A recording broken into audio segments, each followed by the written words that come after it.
Mathew chapter 22, the parable of the wedding banquet. Jesus spoke to them again in parables, saying, "The kingdom of heaven is like a king who prepared a wedding banquet for his son. He sent his servants to those who had been invited to the banquet to tell them to come, but they refused to come.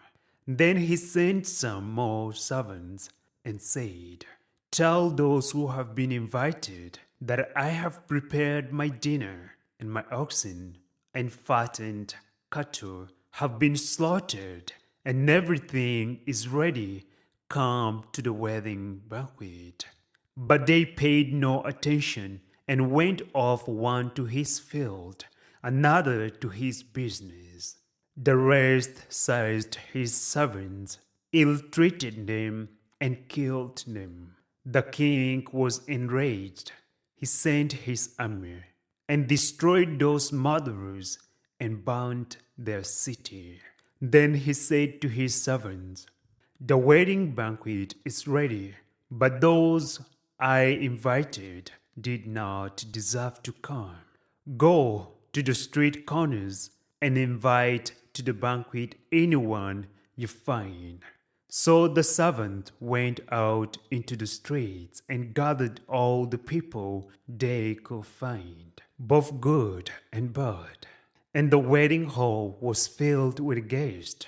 But when the king came in to see the guests, he noticed a man there who was not wearing wedding clothes. 'Friend,' he asked, 'how did you get in here without wedding clothes?' The man was speechless. Then the king told the attendants, 'Tie him hand and foot and throw him outside into the darkness, where there will be weeping and gnashing of teeth. For many are invited, but few are chosen.' Paying taxes to Caesar. Then the Pharisees went out and laid plans to trap him in his words. They sent their disciples to him along with the Herodians. 'Teacher,' they said, 'we know you are a man of integrity, and that you teach the way of God in accordance with the truth. You aren't swayed by men, because you pay no attention to who they are. Tell us, then, what is your opinion? Is it right to pay taxes to Caesar or not?' But Jesus, knowing their evil intent, said, 'You hypocrites, why are you trying to trap me? Show me the coin used for paying the tax.' They brought him a denarius, and he asked them, 'Whose portrait is this, and whose inscription?' 'Caesar's,' they replied. Then he said to them, 'Give to Caesar what is Caesar's, and to God what is God's.' When they heard this, they were amazed. So they left him and went away. Marriage at the resurrection. That same day, the Sadducees, who said there is no resurrection, came to him with a question. 'Teacher,' they said, 'Moses told us that if a man dies without having children, his brother must marry the widow and have children for him. Now there were 7 brothers among us.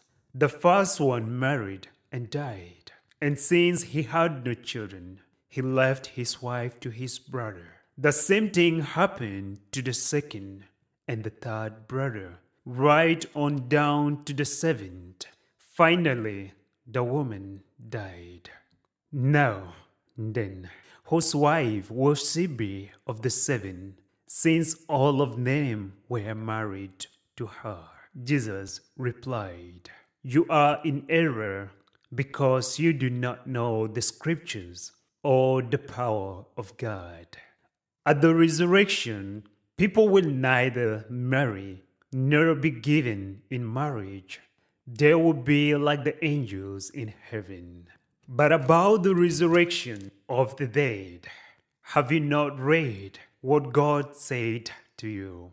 I am the God of Abraham, the God of Isaac, and the God of Jacob. He is not the God of the dead, but of the living. When the crowds heard this, they were astonished at his teaching. The greatest commandment. Hearing that Jesus had silenced the Sadducees, the Pharisees got together. One of them, an expert in the law, tested him with this question: Teacher, which is the greatest commandment in the law?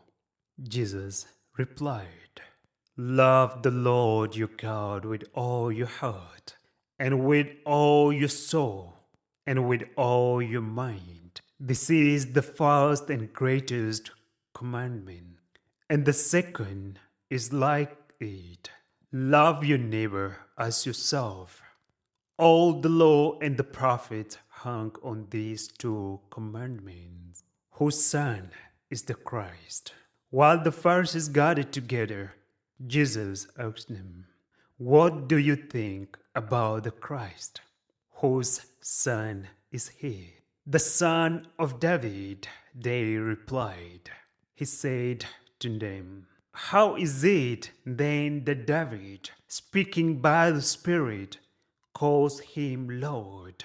For he says, The Lord said to my Lord, Sit at my right hand until I put your enemies under your feet. If then David calls him Lord, how can he be his son? No one could say a word in reply. And from that day on, no one dared to ask him any more questions.